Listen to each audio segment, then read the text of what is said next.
Spoštovane gledalke, cenjeni gledalci, lepo pozdravljeni v oddaji Minute za zdravje. Tokrat se nam je pridružil farmacevt gospod Bojan Madjar. Lepo pozdravljeni. Pozdravljeni.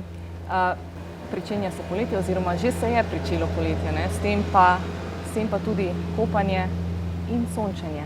Ampak o posledicah sončenja oziroma izpostavljanja sončnim žarkom poslušamo že leta in leta, ne? In tudi o škodljivostih. Bi nam za začetek predstavili, zakaj so sploh sončni žarki škodljivi? Ja, sončni žarki vsebujejo med drugim tudi različno valovanje UV spektra. Do površja Zemlje prideta UVA in UVB žarčenje. In to žarčenje lahko povzroča na koži tudi neželene posledice. Recimo UVB žarki povzročajo lahko sončne opekline.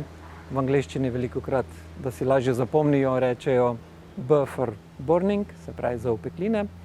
No, A pa v angleščini nekako povezuje z aging in res UVA žarki pa lahko povzročajo hitrejše staranje kože.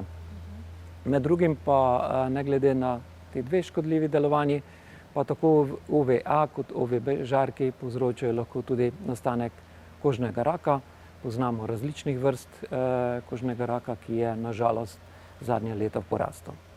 Kako pa lahko mi sami postopamo, da bi kar se da zmanjšali ta negativen vpliv?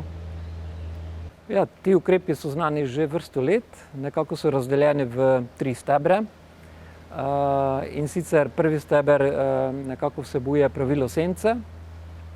Ko že otroke v vrtcu poskušamo učiti, da takrat, ko je njihova senca krajša od dolžine telesa oziroma njihove telesne višine, da se umaknejo v senco. To je ponavadi v poletnem času med 10. uro dopoldne in nekje med potem 4. 5. uro popoldan. Drugi steber, se pravi, če nam to ne uspe, skušamo nekako s fizično, dodatno zaščito zaščititi izpostavljene dele kože. To storimo tako, da nosimo pač primerno obleko. Gre za daljše ali dolge rokave, hlače z daljšimi hlačnicami oziroma krilo daljše dolžine. Potem tudi pokrivalo, recimo klobuk s širokimi krajci, in pa ne pozabi tudi na oči, ki jih zaščitimo z ustreznimi sončnimi očali. Če nekako ne uspemo ne na prvi, ne na drugi način zaščititi naše kože, pa poskrbimo za to v obliki nanosa zaščitnega sredstva, tako imenovane sončne kreme, mazila, vse so lahko v različnih oblikah. Torej, vse tiste dele telesa, ki jih ne uspemo zaščititi na prej omenjen način, če moramo biti zunaj na prostem, pa zaščitimo potem z nanosom teh sredstev. Tako da nekako velja, kot sem že skušal nakazati, skušamo postopati tako, da gremo po vrste. Skušamo čim bolj uporabiti zaščito prvega pa drugega stebra. Ta tretji steber je nekako izhod v sili, kadar na ta način ne gre. Zdaj tudi, če se odločimo za to vrstno zaščito, pa prijemo v trgovino in tam je cela poplava izdelkov. Na kaj pa moramo biti pozorni pri izbiri sredstev za zaščito pred soncem? Kaj je tisto, kar je pomembno? Ja, predvsem zaščitni faktor. To je nekaj prvega, na kar pomislimo, kar pogledamo. Svetovna zdravstvena organizacija recimo priporoča, da vsebujejo izdelki zaščitni faktor vsaj 15 ali več. Dermatologi pogosto pravijo vsaj 30 ali več. Recimo pri otrocih ali pa pri ljudeh, ki imajo alergijo na sonce, pa priporočamo celo zaščitni faktor 50+. Kot drugo, da omogoča zaščitno sredstvo res širok spekter zaščite. Ta zaščitni faktor nam govori predvsem ali pa samo o zaščiti pred UVB žarki, torej zaščiti pred nastankom sončnih opeklin. To je tista prva reakcija, ki jo takoj prepoznamo.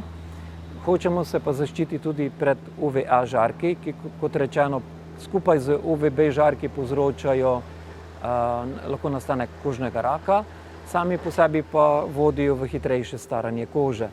Tako da v Evropski uniji velja, da je izdelek, ki zagotavlja tudi zaščito pred UVA žarki, ustrezno označen z piktogramom, ki izgleda nekako tako, ima izpisano z velikimi tiskanimi črkami UVA, ki je obkrožen. To je ta znak, ki potem zagotavlja zaščito UVA žarki. Zdaj, ponavadi je tako, da zaščitna sredstva nanesemo takrat, predvsem, ko smo nekje v bližini vode, ko smo na morju, na jezeru ali kje drugje, reki in podobno. In takrat je zelo priporočljivo, da so ta zaščitna sredstva vodoodporna. Če je neki izdelek deklariran kot vodoodporen, to pomeni, da mora vsaj nekje 40 minut zagotavljati obstanek na koži, kljub temu, da smo mi ves čas v stiku z vodo. Potem so pa še drugi neki, bom rekel, značilnosti, sem lahko spadajo, se odločamo na podlagi tega, kakšen tip kože imamo, lahko da gre bolj masno, bolj suho kožo, lahko gre za to, da imamo kakšne bolezni, recimo aknavost. Tako da na podlagi tega potem izbiramo ustrezne izdelke, teh je res, trg ponuja marsikaj, tako da fajn bi bilo se pred uporabo oziroma pred nakupom posvetovati, pa ne gledati samo, da kupimo najcenejšega, ker to ni vedno tista najustreznejša rešitev. Tako, so še kakšne smernice, kako se pravilno nanesejo tovrstni izdelki? Zdaj, verjetno ni dovolj samo greš na morje, greš nekam na bazen, pa da se samo takrat nanese, ne? Ja, priporočila so vsekakor. Predvsem je zelo pomembno, kar se ugotavlja v preteklosti na podlagi prakse, da ljudje pogosto nanesejo premajhno količino zaščitnega sredstva in seveda potem ne pride do ustrezne zaščite, kljub nanosu lahko dobijo opekline. Razlog ni samo zaščitno sredstvo, razlog je napačen nanos. Priporoča se, da se zaščitno sredstvo nanese na vse izpostavljene dele kože in sicer idealno bi bilo že preden gremo na sonce, se pravi, ko je koža še relativno hladna, nepreznojena, da se lepo oprime celotne površine kože. Recimo, koliko nanesti za odraslo osebo, neke povprečne telesne višine, se priporoča nanos nekje od 25 pa vse do 35 ml izdelka naenkrat za en nanos, kar pomeni nekje 6 žličk zvrhanih, to je kar precej. Če vemo, da večinoma izdelki vsebujejo nekje 2 pakiranja po 200 do 250 ml, to pomeni, da nam eno tako pakiranje za eno osebo zadostuje nekje za 6-8 nanosov, kaj več ne, če bi pravilno res nanesli. In seveda potem pa, če smo dlje časa na soncu, recimo več kot 2 uri, priporočamo nanos, ponovni nanos, ali pa recimo, če smo v vodi, vedno, ko pridemo ven iz vode, da nanos spet ponovimo. Zdaj včasih se pri sončenju pojavijo tudi kakšne nevšečnosti, kakšni izpuščaji ali pa srbečica, ne? Kaj vse je lahko vzrok temu? So lahko tudi kakšna zdravila razlog za to? Ja, vzrokov je lahko več. Poznamo tako imenovane sončne opekline, ki so na srečo res redke, ker to se pojavi pri ljudeh že dosti hitro, že februarja dejansko, ko je malce več sonca, začnejo prihajati v lekarno s temi težavami, tisti, ki imajo res pravo alergijo na sonce. Veliko je pa fotosenzitivnih reakcij, ker je sonce eden izmed dejavnikov, ne. Ponavadi je neka snov, ki se znajde na naši koži, ker jo nanesemo lahko recimo s kozmetiko ali pa zaužijemo s hrano, prehranskim dopolnilom, lahko tudi z zdraviloma, ne, ki potem ker pač te snovi grejo vse povsod, zdravila grejo tudi do kože in lahko potem pod vplivom sončnih žarkov se nekako aktivirajo, spremenijo in pride do teh reakcij, ki so zelo podobne alergijam. Pride do neke pordečitve dela kože, lahko tudi do tekline, lahko nas to boli, peče, predvsem nas zelo srbi, pojavijo se izpuščaji, mehurčki, zelo podobno tisti pravi alergije, ne. Tako da ja, to je možno. Poznamo kar nekaj skupin zdravil, ki lahko to povzročajo, zelo različno, od analgetikov do antiepileptikov, antiaritmikov, psihofarmakov, diuretikov, nekaterih zdravil za zdravljenje bolezni srca. Kar širok nabor, večina teh zdravil se dobi samo na recept. Nekatere izmed teh zdravil lahko kupimo tudi brez recepta. Pri nekaterih se to pojavlja relativno redko, pri nekaterih pogosteje, ponavadi takrat tudi bolnika na to opozorimo, da ve, da potem lahko pravilno postopa. V tem primeru zdaj načeloma mu svetujemo, da nekako se zaščiti pred soncem, kot sva prej že omenjala, ali je to senca, ali so oblačila, če pa ne gre drugače, pa naj nanese kremo. Tukaj res priporočamo višji zaščitni faktor. Če pa že pride do reakcij, pa lahko blaži s kakimi negovalnimi kremami, ki delujejo tudi, ki imajo lahko tudi dodan antihistaminik ali pa celo zaužije tableto z antihistaminikom, da ublaži to močno srbenje, če je prisotno. Kaj pa priporočate vsem tistim osebam, ki uporabljajo kakšna taka zdravila? Priporočamo predvsem, da so previdni, nikakor naj ne prenehajo zaradi tega z jemanjem zdravila. Običajno gre za zdravila, ki jih nujno rabijo. Lahko so tudi, recimo, zdaj, če je to krajši čas, nekatere izmed teh zdravil, ki lahko to povzročajo, so določene antibiotiki, kemoterapevtiki, se pravi zdravila, ki jih jemljemo nekaj dni, mogoče kak teden, dva, več ne. Tukaj je relativno lažje, takrat si bolj lahko pazljiv in res ostajaš v senci, ne greš ven. Se ponovadi antibiotik jemlješ takrat, ko si bolan, pa niti ti ni preveč, da bi zunaj hodil po močnem soncu. Če pa gre za zdravila, ki se jih uporablja res daljši čas, neprekinjeno, potem pa skušamo res se obvarovati z temi zaščitnimi ukrepi, kot je senca, kot je obleka, kot so tudi zaščitna sredstva. Zdaj, če so te reakcije prehude, pa se lahko pogovorijo tudi z zdravnikom.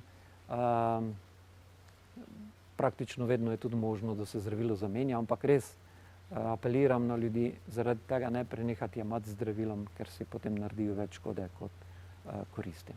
Zagotovo bi želeli še kaj izpostaviti, mogoče še kakšen nasvet za vse tiste, ki uporabljajo, ki jemljajo zdravila, mogoče še kaj drugega? Ja, farmacevti smo strokovnjaki za zdravila in najprej pomislimo na njih, tudi v povezavi z soncem. Še na nekaj bi lahko opozoril, govorila sva o teh fotosenzitivnih reakcijah, opozoril bi še na nekaj.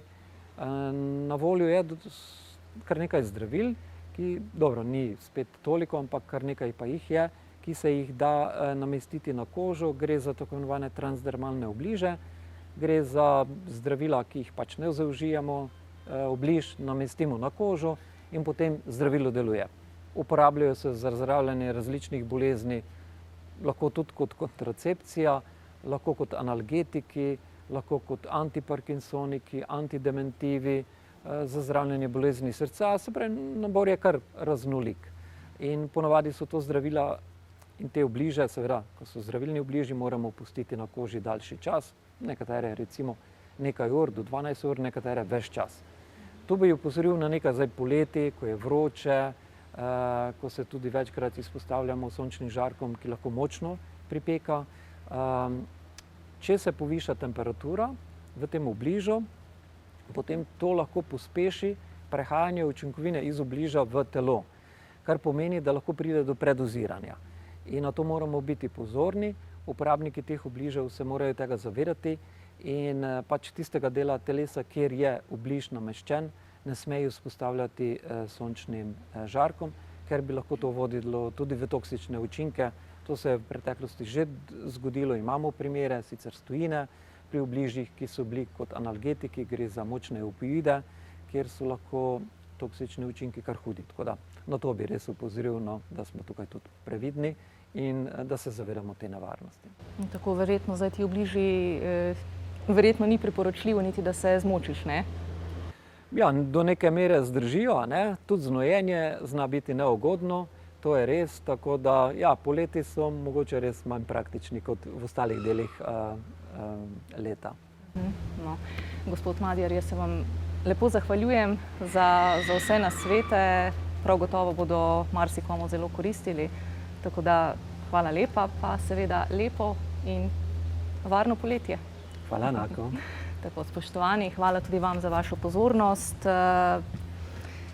Po pameti na sonce in se vidimo ob naslednji priložnosti. Srečno!